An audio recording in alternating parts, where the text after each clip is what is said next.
Hello students, मैं कृष्णा भारद्वाज एक बार फिर से आपका स्वागत करता हूं नर्सिंग डाइस की ऑनलाइन क्लासेस के अंदर। आज जिस टॉपिक के बारे में हम डिस्कस करेंगे वो इम्पोर्टेंट टॉपिक है यूनिवर्सिटी एग्जाम के पॉइंट ऑफ व्यू से और कॉम्पिटिटिव एग्जाम के पॉइंट ऑफ व्यू से। यहाँ पर अपन पोस्टपार्टम हेमरेज पढ़ेंगे और पोस्टपार्टम हेमरेज के अंदर कॉम्पिटिटिव एग्जाम में कहाँ कहाँ से क्वेश्चन पुटअप होते हैं उसके बारे में भी अपन डिस्कस करेंगे। तो देखिएगा, पोस्टपार्टम हेमरेज मीन नाम से ही समझ में आ रहा है। पोस्ट मतलब होता है आफ्टर, पार्टम मीन होता है delivery of baby and haemorrhage mean है यहाँ पर ब्लीडिंग का होना। तो यहाँ पर आफ्टर डिलीवरी ब्लीडिंग होगी फीमेल के जेनाइटल ऑर्गन से। तो सबसे पहले अपन ये देखते हैं इसकी डेफिनेशन। तो देखिएगा इसकी definition, it is the condition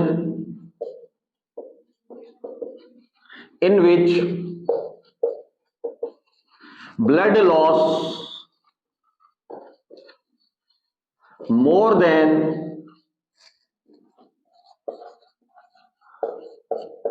500 ml after delivery of baby up to 6 weeks of postnatal period। अब देखिएगा यहां पर जो ब्लीडिंग हो रही है वो ब्लीडिंग मीन यहां पर जो ब्लड लॉस होगा वो होगा 500 ml से ज्यादा, मोर देन 500 ml। जो ब्लड लॉस है वो 500 ml से ज्यादा देखने को मिलेगा आफ्टर डिलीवरी। कब देखने को मिलेगा? After delivery of baby. और कब तक मिल सकता है? 6 वीक ऑफ पोस्टनेटल। इसको अपन बोलेंगे पोस्टपार्टम हेमरेज। और ये जो 500 ml ब्लड लॉस हुआ है वो होगा in the normal vaginal delivery. जो ये फीमेल की डिलीवरी हुई है वो नॉर्मल वेजाइनल डिलीवरी है। तो नॉर्मल वेजाइनल डिलीवरी के अंदर 500 ml से ज्यादा अगर ब्लड लॉस होता है तो अपन इसको पोस्टपार्टम हेमरेज मीन पीपीएच बोलते हैं। अब अगर सिजेरियन सेक्शन डिलीवरी हुई है तो बात करते हैं इन द, यहां लिख देता हूं मैं, और in the caesarean section blood loss more than 1000 ml। अगर 1000 ml 1000 ml से ज्यादा ब्लड लॉस होता है सिजेरियन सेक्शन के अंदर तो अपन उस कंडीशन को भी पीपीएच के अंदर रखेंगे। अब देखते हैं अपन मेनली इसके टाइप्स की, ये ब्लड लॉस हो रहा है वो कितने टाइप से हो रहा है। तो इसको जो ब्लड लॉस है वो उसका अमाउंट तो नॉर्मल डिलीवरी के अंदर 500 ml ही होगा और सिजेरियन सेक्शन के अंदर 1000 ml होगा। बट इसकी टाइमिंग के हिसाब से अपन ने इसके टाइप्स को डिवाइड किया है। तो देखिएगा सेकंड इसके टाइप्स। तो टाइप्स की बात करें तो मेनली इसमें 2 टाइप्स देखने को मिलते हैं। The first type is primary. जो अर्लियर, जो शुरुआत में होगा उसको अपन प्राइमरी बोलेंगे और जो बाद में होगा उसको अपन सेकेंडरी बोलेंगे। तो यहां पर अपन लिख देते हैं फर्स्ट प्राइमरी पीपीएच। तो प्राइमरी पीपीएच के अंदर क्या देखने को मिलेगा? जो ब्लड लॉस होगा, तो यहां लिख देते हैं blood loss after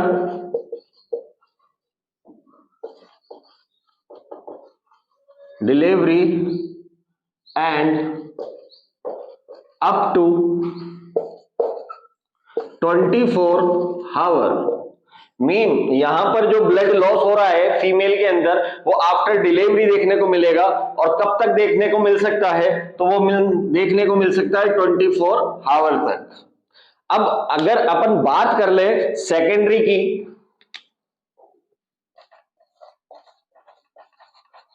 secondary PPH, तो सेकेंडरी पीपीएच जस्ट इसके बाद स्टार्ट होगा, तभी तो अपन सेकेंडरी बोल रहे हैं। तो यहां पर लिख देंगे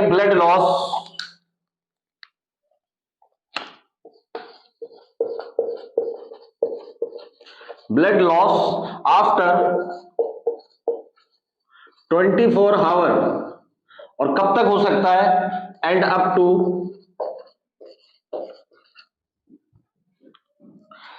6 वीक, जैसा कि आपकी डेफिनेशन बोल रही थी, 6 week of postnatal period.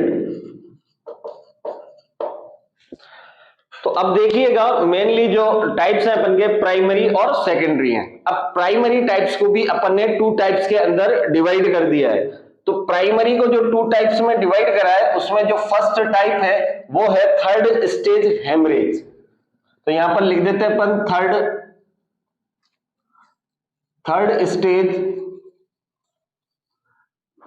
PPH लिख दो, मेनली यहां पर हेमरेज लिख दो या पीपीएच लिख दो, एक ही बात है। तो थर्ड स्टेज के अंदर क्या होगा, ये जो पीपीएच है थर्ड स्टेज का, ये स्टार्ट हो जाएगा थर्ड स्टेज के अंदर ही। और थर्ड स्टेज के अंदर क्या होता है, यहां पर एक्सपल्जन होता है प्लेसेंटा का, क्योंकि बिकॉज सेकंड स्टेज के अंदर बेबी की डिलीवरी होती है और थर्ड स्टेज के अंदर एक्सपेल आउट हो जाता है प्लेसेंटा।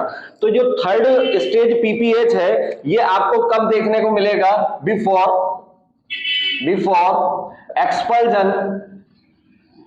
एक्सपल्जन ऑफ प्लेसेंटा के एक्सपेल आउट होने से पहले ही ये जो थर्ड स्टेज पीपीएच है वो स्टार्ट हो जाता है। अब इसके अंदर जो मेनली सेकंड टाइप है वो है ट्रू पीपीएच। तो ट्रू पीपीएच का मीन क्या है, यहां पर ट्रू पीपीएच जो स्टार्ट होगा वो होगा आफ्टर एक्सपल्जन ऑफ प्लेसेंटा। तो यहां पर लिख देते हैं अपन आफ्टर एक्सपल्जन ऑफ प्लेसेंटा के एक्सपल्जन के बाद होगा। और कब तक हो सकता है, जो आपकी प्राइमरी की डेफिनेशन है अप टू 24 आवर। तो यहां लिख देंगे अप टू 24 आवर तक ये देखने को मिलेगा, तो अपन उसको बोल देंगे ट्रू पीपीएच। अब ट्रू पीपीएच मेनली सबसे ज्यादा देखने को मिलता है, तो मेजॉरिटी इट इज कॉमनली अगर, तो यहां लिख देते हैं इट इज कॉमनली अगर, मीन सबसे ज्यादा जो पीपीएच होता है वो ट्रू पीपीएच ही देखने को मिलता है। अब बात करते हैं अपन यहां पर कि भाई जो पीपीएच है, तो पीपीएच के अंदर सबसे ज्यादा, मतलब ये वर्ल्ड वाइड देखें अपन, पूरी दुनिया के अंदर देखें, तो सबसे ज्यादा फर्स्ट नंबर का रीजन होता है मैटरनल मोर्बिडिटी एंड मोर्टेलिटी का। अब देखिएगा यहां पर एक क्वेश्चन निकल रहा है, इसकी जो डेफिनेशन है उससे कि 500 ml से ज्यादा ब्लीडिंग होती है नॉर्मल वेजाइनल डिलीवरी के अंदर, is more than 500 ml। And caesarean section की बात करें तो 1000 ml। और प्राइमरी में भी अगर आप प्राइमरी पीपीएच की बात करते हैं तो 24 आवर तक चलता है आफ्टर द डिलीवरी। एंड इसके अंदर भी अपन 2 टाइप्स पढ़ते हैं, third stage and true PPH. जो थर्ड स्टेज है वो थर्ड स्टेज के स्टार्ट होने से पहले ही हो जाता है, तो before expulsion of placenta. And true PPH की बात करें तो after expulsion of placenta and up to 24 hour. और जो सेकेंडरी है उसके अंदर ब्लड लॉस होगा, वो ब्लड लॉस होगा 24 आवर के बाद एंड चलेगा 6 वीक ऑफ पोस्टनेटल पीरियड। अब देखिएगा यहां पर मेनली जो फीमेल को कौन कौन से साइन एंड सिम्टम्स देखने को मिलेंगे, मीन यहां पर फीमेल के अंदर कौन कौन सी प्रॉब्लम्स हो सकती है। तो यहां पर लिखेंगे अपन चेंजेस इन फीमेल, मीन जिस फीमेल के अंदर क्या हुआ है, जिस फीमेल के अंदर पीपीएच हुआ है उसके अंदर क्या क्या चेंजेस देखने को मिलेंगे, उसकी बॉडी के अंदर क्या क्या चेंजेस देखने को मिलेंगे। तो फर्स्ट जो अपन लिख देते हैं यहां पर हाइपोटेंशन ऐसी फीमेल को आपको क्या देखने को मिलेगी, हाइपोटेंशन देखने को मिलेगी। अब हाइपोटेंशन क्यों देखने को मिलेगी, क्योंकि अपन बोल रहे हैं यहाँ पर 500 ml से ज्यादा ब्लड लॉस होता है, और 500 ml ब्लड लॉस हो गया उससे ज्यादा तो बॉडी के अंदर क्या होगा, बॉडी के अंदर ब्लड का वॉल्यूम कम हो जाएगा, और ब्लड का वॉल्यूम कम हो जाएगा तो ब्लड के वॉल्यूम कम होने की वजह से आपको क्या देखने को मिलेगा, आर्टरी की वॉल पर जो प्रेशर लगता है वो डिक्रीज हो जाएगा, और आर्टरी की वॉल पर प्रेशर लगेगा उसको ये अपन बीपी कहते हैं, तो यहां पर बीपी डिक्रीज देखने को मिलेगा, जिसी को अपन हाइपरटेंशन बोल रहे हैं। अब सेकंड जो है मेन वो देखने को मिलेगा O2 सैचुरेशन डिक्रीज। जो O2 सैचुरेशन है वो क्या हो जाएगी, डिक्रीज हो जाएगी, क्योंकि ब्लड जो है ऑक्सीजन लेके जाता है टिश्यूज तक। अब यहां पर आपको जो है ऑक्सीजन की कमी देखने को मिलेगी बॉडी के अंदर, मीन हाइपोक्सिया की कंडीशन हो जाएगी। और जो थर्ड आपको चेंजेस देखने को मिलेगा वो मिलेगा टेकीकार्डिया। टेकीकार्डिया, अब टेकीकार्डिया मेनली क्यों देखने को मिल रहा है, क्योंकि बॉडी के अंदर आ रही है ऑक्सीजन की कमी, टिश्यूज के अंदर आ रही है ऑक्सीजन की कमी, ब्लड का वॉल्यूम कम होने की वजह से, मीन हाइपोटेंशन होने की वजह से।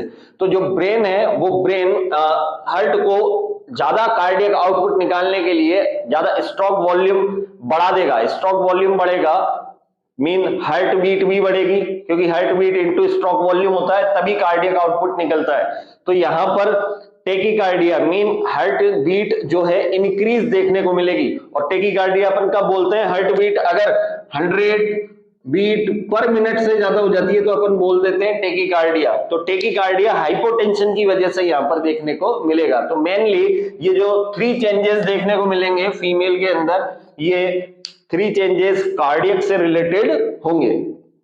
अब अपन बात कर लेते हैं इसके कॉज की। तो कॉज की अगर बात करते हैं तो मेनली इसमें कौन कौन से कॉज होते हैं, तो नेक्स्ट बात करते हैं अपन इसके कॉज की।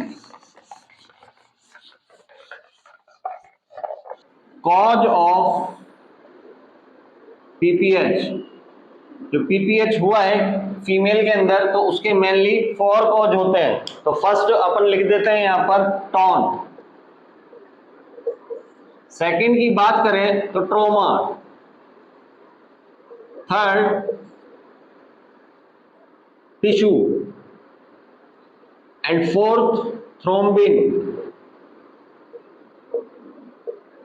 अब इसको अपन T4 भी बोल सकते हैं, T4 कॉज।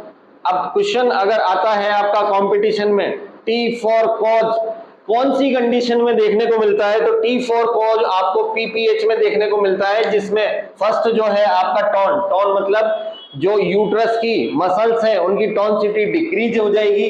ट्रोमा, ट्रोमा मतलब फीमेल जेनिटल ऑर्गन के अंदर कोई भी इंजरी होने की वजह से अगर ब्लीडिंग होती है आफ्टर डिलीवरी तो उसको अपन बोलते हैं पीपीएच, ये पीपीएच कॉज करेगी। टिश्यू, टिश्यू का मीन है यहाँ पर जो प्लेसेंटा है उसका कुछ पार्ट यूट्रस के अंदर ही रह जाता है तो उसको बोलते हैं अपन रिटेंट प्लेसेंटा, उसके कारण भी ब्लीडिंग होगी। एंड थ्रोम्बिन, ये कोगुलेशन की प्रॉब्लम है तो कोगुलेशन नहीं होने के कारण भी क्या हो सकता है, ब्लीडिंग हो सकती है। तो अब अपन सबसे पहले बात करेंगे टॉन की, तो यहां लिख देते हैं अपन फर्स्ट टॉन। टॉन के अंदर मेनली क्या हो रहा है, डिक्रीज हो रही है टॉनसिटी, तो यहां लिख देंगे अपन decrease tone of uterus. Uterus की जो टॉन है वो डिक्रीज हो जाएगी, और अगर यूट्रस की टॉन डिक्रीज हो जाएगी तो इसको जो अपन बोलेंगे वो बोलेंगे मेनली एटोनिक यूट्रस।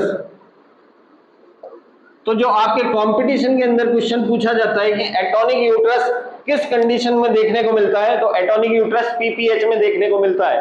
या फिर क्वेश्चन को इस तरीके से पूछ सकता है कि पीपीएच का मेन कॉज क्या है, तो एटोनिक यूट्रस पीपीएच का मोस्ट कॉमन मेन कॉज है। अब एटोनिक यूट्रस अगर किसी फीमेल के अंदर हुआ है तो क्यों हुआ, ऐसी कौन कौन सी कंडीशन उसके अंदर देखने को मिलेगी जिसकी वजह से एटोनिक यूट्रस हो जाएगा, तो अपन यहां पर लिख सकते हैं first grand multipara, grand multi, कोई वुमेन है जो ग्रांड मल्टीपेरा है तो उसके कारण भी उसकी जो मसल्स हैं, स्मूथ मसल्स हैं, वो धीरे धीरे उनकी टॉनसिटी डिक्रीज होगी और यूट्रस एटोनिक हो जाएगा। सेकंड अपन कंडीशन की बात कर लें यहां पर, तो लिख सकते हैं अपन prolonged labour. Prolonged labour, prolonged labour में भी मेनली जो है आपकी सेकंड स्टेज, अगर सेकंड स्टेज जो है वो प्रोलॉन्ग्ड हो जाती है फीमेल के अंदर, तो उसके अंदर क्या हो जाएगा, जो आप स्मूथ मसल्स है यूट्रस की वो फटीग हो जाएगी, उनके अंदर कहीं ना कहीं वीकनेस देखने को मिलेगी और उसके कारण यूट्रस की जो कॉन्ट्रैक्शन करने की पावर है, टॉनसिटी है, वो डिक्रीज हो जाएगी। नेक्स्ट अगर अपन बात करें यहां पर, तो मल्टीपल प्रेगनेंसी, मल्टीपल प्रेगनेंसी या फिर अपन बोल सकते हैं पॉली हाइड्रो एमनियोज मीन, यहां पर मल्टीपल प्रेगनेंसी है, फीमेल के यूट्रस के अंदर जब वो प्रेग्नेंट हुई है तो उसके यूट्रस के अंदर 2 या 2 से ज्यादा बेबी है, या फिर पॉलीहाइड्रो एमनियोज की कंडीशन हो गई, जो एमनियोटिक फ्लूइड का लेवल है वो 1200 से 1500 ml से भी ज्यादा हो रहा है, तो उसके कारण क्या होगा, जो स्मूथ मसल्स है वो स्ट्रेच होती चल जाएगी, ओवर डिस्टेंशन होगा यूट्रस का, और यूट्रस का ओवर डिस्टेंशन होने की वजह से क्या होगा, उसकी जो टॉनसिटी है उसके अंदर वीकनेस आ जाएगी और वो रिलैक्स हो जाएंगी उसकी स्मूथ मसल्स, और स्मूथ मसल्स रिलैक्स हो जाएंगी तो यूट्रस कैसा हो जाएगा, एटोनिक। नेक्स्ट बात कर लेते हैं, तो कुछ मेडिकेशन अपन यहां पर यूज करते हैं उसकी वजह से भी एटोनिक यूट्रस देखने को मिलता है। जैसे मेडिकेशन की मैं बात कर दूं, फर्स्ट तो एनेस्थेसिया, एनेस्थेसिया की वजह से ऐसा होता है, एनेस्थेसिया। एक और मेडिकेशन लिख देते हैं अपन MgSO4, अगर MgSO4 आप यूज कर रहे हो लेबर के टाइम पर या एनेस्थेसिया लेबर के टाइम पर यूज करते हैं तो आपको एटोनिक यूट्रस देखने को मिल सकता है। अब अगर एटोनिक यूट्रस किसी फीमेल के अंदर हो गया है तो उसका प्रिवेंशन मतलब उसका ट्रीटमेंट कैसे करोगे, आप उसको मैनेज कैसे करोगे, तो नेक्स्ट बात करते हैं अपन एटोनिक यूट्रस के मैनेजमेंट की। तो मैनेजमेंट में जो यहां से मैनेजमेंट से भी क्वेश्चन बनता है कि अगर किसी फीमेल का एटोनिक यूट्रस हो गया है, एटोनिक यूट्रस की कंडीशन हो गई है, तो आप उसको कैसे मैनेज करोगे एज ए नर्स, तो अपन यहां पर करते हैं फंडल मसाज, फंडल मसाज करते हैं अपन यूट्रस की।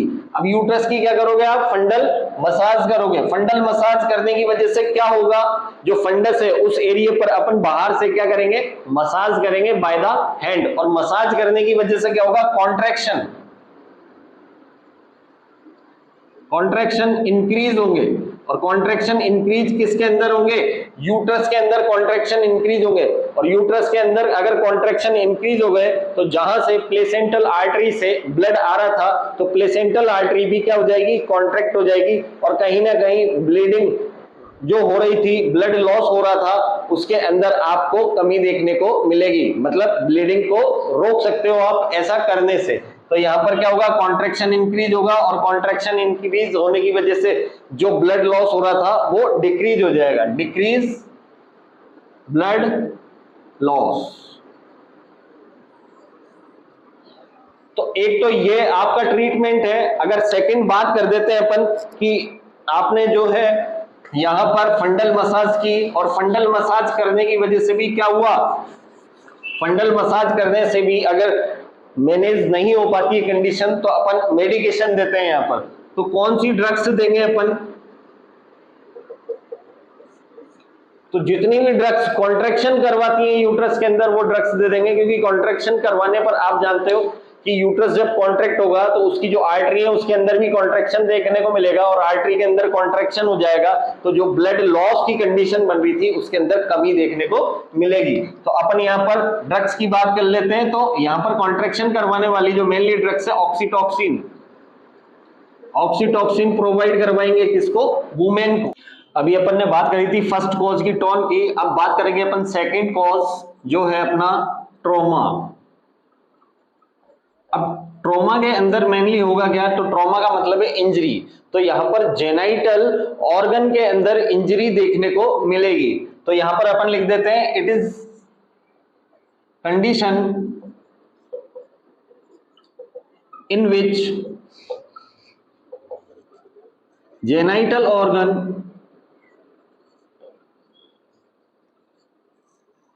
are injured। यहां पर क्या हो रहा है, जेनाइटल ऑर्गन के अंदर इंजरी हो रही है। अब कौन कौन से जेनाइटल ऑर्गन हो सकते हैं, तो लिखते हैं लाइक एज पेरिनियम,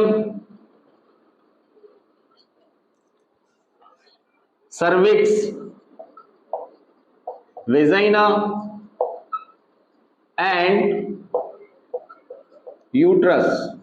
मीन यहां पर पेरिनियम, सर्विक्स, वेजाइना या यूट्रस के अंदर इंजरी देखने को मिल सकती है। अब ये मेनली इंजरी हो किसकी वजह से रही है, तो ये जो इंजरी हो रही है ये यहां पर या तो नॉर्मल वेजाइनल डिलीवरी हो रही है तो उसमें भी इंजरी देखने को मिल सकती है, या सिजेरियन सेक्शन हो रखा है, अपन सिजेरियन सेक्शन कर रहे हैं किसी वुमेन का, उसके कारण अगर इंजरी हुई है तो ब्लीडिंग हो सकती है। एंड लास्ट अपन बात कर लेते हैं इंस्ट्रूमेंटल डिलीवरी। आप कोई इंस्ट्रूमेंटल डिलीवरी करवा रहे हो और उस टाइम पर कोई आर्टरी रप्चर हो जाए तो उसके कारण जो ब्लीडिंग होगी वो पीपीएच कॉज करेगी, और वो किस कैटेगरी के अंदर आएगा, ट्रॉमा के अंदर देखने को मिलेगा। तो यहां पर अपन कॉज लिख देते हैं, तो यहां पर लिख देते हैं अपन फर्स्ट सिजेरियन सेक्शन की वजह से ट्रॉमा हो सकता है, सेकंड है वेजाइनल डिलीवरी। वेजाइनल डिलीवरी में एपिसियोटोमी अपन करते हैं, अगर वो कट ज्यादा लग जाता है या फिर उसकी वजह से कोई इंजरी हो जाती है, कोई आर्टरी रप्चर हो जाती है तो उसकी वहां से हैवी ब्लीडिंग होने के चांसेस हो जाएंगे और वो एपीएच कॉज करेगा। एंड लास्ट लिख देते हैं अपन इंस्ट्रूमेंटल डिलीवरी। अगर आप इंस्ट्रूमेंटल डिलीवरी परफॉर्म कर रहे हो और उस टाइम पर कोई भी इंजरी हो गई, या तो पेरिनियम के अंदर हो गई या सर्विक्स, वेजाइना या यूट्रस के अंदर इंजरी हो गई और वहां से ब्लीडिंग चालू हो गई और जो ब्लड लॉस है वो 500 से ज्यादा हो चुका है, सिजेरियन सेक्शन की बात करें तो यहाँ पर 1000 ml होना चाहिए, एंड नॉर्मल वेजाइनल डिलीवरी की बात करें तो इज ग्रेटर देन 500 ml से ज्यादा अगर ब्लीडिंग होती है तो पीपीएच बोलते हैं। अब अगर ये कंडीशन होती है तो आपको कैसे मैनेज करना है, तो मैनेजमेंट की बात करते हैं तो सबसे पहले तो जो जिस जगह पर इंजरी हुई है वहां पर आपको प्रेशर अप्लाई करना है, प्रेशर अप्लाई करेंगे, और जो साइट इंजर्ड हुई है उस साइट पर आपको क्या करना है, वहां पर स्विचर लगाने हैं, जहां लैक्रेशन हुआ है, जहां कट लगा है वहां पर आपको स्विचर लगाने हैं। तो यहां पर लिख देंगे अपन injured site suture are perform. आपको स्विचर परफॉर्म करना है, वहां पर स्विचर लगाना है, स्टिच लगा देंगे अपन जहां पर इंजरी हुई है। अब ये तो था अपने ट्रॉमा की वजह से होने वाला पीपीएच, तो ये ट्रॉमा कॉज बनता है। नेक्स्ट जो अपन बात करते हैं वो है T3 मीन टिश्यू। तो देखिएगा टिश्यू के अंदर मेनली होगा क्या, तो टिश्यू के अंदर जो प्लेसेंटा है, तो प्लेसेंटा का या तो कुछ पार्ट, कुछ पीसेस या फिर पूरा प्लेसेंटा अगर अंदर ही सेपरेट होके अंदर ही रह जाता है, मीन रिटेंड हो जाता है, तो उसकी वजह से ब्लीडिंग होगी, वो अपन रखेंगे टिश्यू के अंदर। तो थर्ड है टिश्यू। तो टिश्यू के अंदर मेनली क्या चीज देखने को मिलेगी, retained placenta, retained placenta, retained placenta देखने को मिलेगा। अब जो ये रिटेंड प्लेसेंटा हो रहा है ये किसकी वजह से हो रहा है, तो अपन एक कंडीशन लिख देते हैं यहां पर प्लेसेंटा, प्लेसेंटा एग्रीटा, प्लेसेंटा एग्रीटा। प्लेसेंटा एग्रीटा होता क्या है, तो प्लेसेंटा एग्रीटा वो कंडीशन है, यहां लिख देते हैं अपन कि placenta are invaded in myometrium, in myometrium. Placenta जो है मायोमेट्रियम के अंदर इन्वेड हो जाएगा, उसके अंदर इन्वेड होने की वजह से क्या होगा, वो डू नॉट सेपरेट इजिली। तो इजीली क्या होगा, वो सेपरेट नहीं होगा, और सेपरेट नहीं होगा तो क्या देखने को मिलेगा आपको, रिटेंशन देखने को मिलेगा, मीन प्लेसेंटा वहां पर ही रिटेंड हो जाएगा, और रिटेंड अगर प्लेसेंटा हो गया, मान लो रिटेंशन हो गया, तो इसकी वजह से क्या देखने को मिलेगा, कॉन्ट्रैक्शन, डिक्रीज देखने को मिलेंगे। और कॉन्ट्रैक्शन अगर डिक्रीज हो गए तो आप क्या बोल सकते हो, यूट्रस कैसा हो गया, एटोनी, एटोनी यूट्रस देखने को मिलेगा। और यूट्रस के अंदर अगर टॉन्सिटी डिक्रीज हो जाएगी, टॉन्सिटी नहीं रहेगी, तो उसकी वजह से ब्लीडिंग देखने को मिलेगी। अब इसको मैनेज करने के लिए अपन मेनली करेंगे क्या, तो यहां पर लिख देते हैं अपन मैनेजमेंट। तो यहां पर मैनेजमेंट में अपन करेंगे क्या, बाय द मैनुअल, मतलब अपन हैंड से ही इस जो प्लेसेंटा रिटेंड हो गया है उसको सेपरेट करेंगे और एक्सपेल आउट कर लेंगे। तो यहां पर लिख देते हैं अपन separated by the hand, mean both hand से अपन क्या करेंगे, सेपरेट कर लेंगे किसको, प्लेसेंटा को, और बाहर एक्सपेल आउट कर देंगे, जिसकी वजह से अब कॉन्ट्रैक्शन होने लग जाएगा यूट्रस के अंदर, और यूट्रस के अंदर कॉन्ट्रैक्शन होगा तो जो प्लेसेंटल आर्टरी है वो भी कॉन्ट्रैक्ट हो जाएगी और ब्लीडिंग नहीं होगी। अब नेक्स्ट लास्ट अपन बात कर लेते हैं, जो कॉज था अपने वो था, देखिएगा लास्ट कॉज,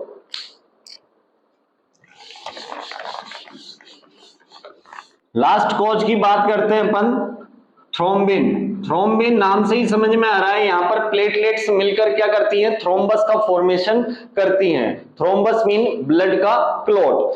तो स्टार्टिंग में होगा क्या, जब प्रेगनेंसी होगी तो स्टार्टिंग में जो एंडोमेट्रियम्स की ब्लड वेसल्स हैं और प्लेसेंटल आर्टरी है उसके अंदर क्या हो जाएगा, धीरे धीरे छोटे छोटे थ्रोम्बस का फॉर्मेशन होने लग जाएगा, छोटे छोटे क्लोट्स बनने लग जाएंगे।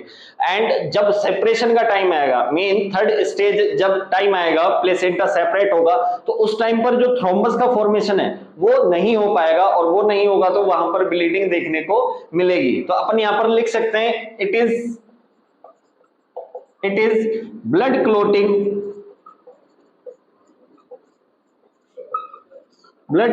factor condition। अब जो ये कंडीशन बन रही है तो ये किसकी वजह से होता है ऐसा, तो इसका जो मेन कॉज है वो अननोन है। तो अपन यहां पर लिख देते हैं कि जेनेटिक कंडीशन, मीन अपन कह सकते हैं कि जेनेटिक प्रॉब्लम होने की वजह से ये कंडीशन अकर है। तो अब यहां पर बात करेंगे अपन कि ये क्या लीड कर सकती है, तो it can lead to disseminated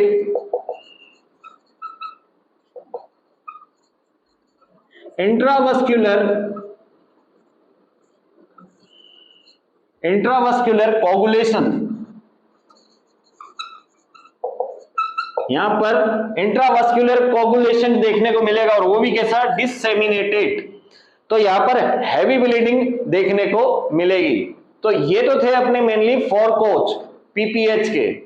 आज की क्लास को यहीं कंप्लीट करते हैं, और अगर आपको कोई भी टॉपिक से रिलेटेड प्रॉब्लम हो तो कमेंट बॉक्स में आप कमेंट कर सकते हैं, और आपको अगर वीडियो अच्छा लगा हो तो लाइक कर दीजिएगा, और आप अगर ऐसे ही वीडियो और देखना चाहते हैं तो चैनल को सब्सक्राइब कर दीजिएगा। Thank you.